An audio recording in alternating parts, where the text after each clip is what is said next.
International NGO Doctors Without Borders recently turned 40. As a way to celebrate, it held a series of lectures in Rome with members from all over the world. Members also discussed one of the organization's books, which translates to Intervening at Any Price.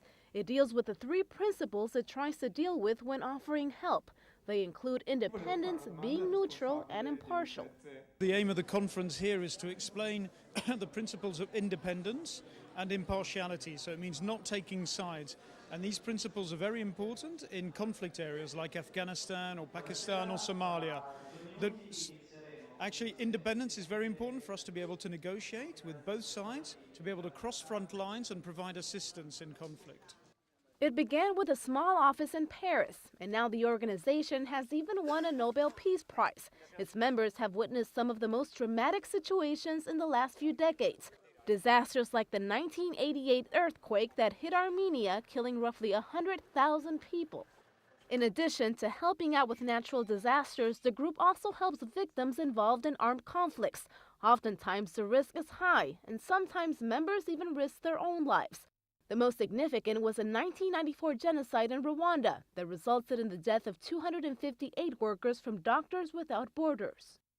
Even though they don't intervene directly with the conflicts, Doctors Without Borders sometimes condemn some of these situations through the media.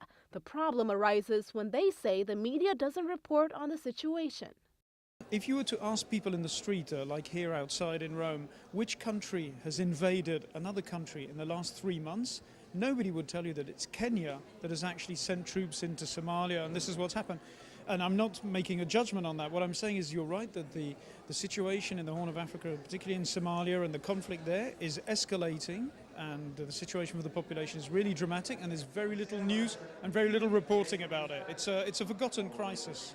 NGOs like Doctors Without Borders or Oxfam International say that unfortunately the media doesn't report the full picture when it comes to humanitarian crisis.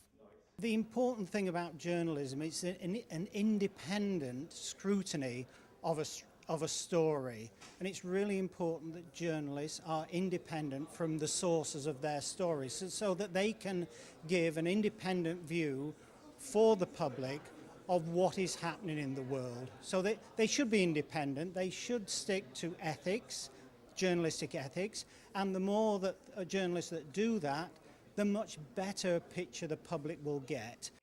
Doctors Without Borders helps marginalized communities in roughly 60 countries. Its funding is based primarily on private donations.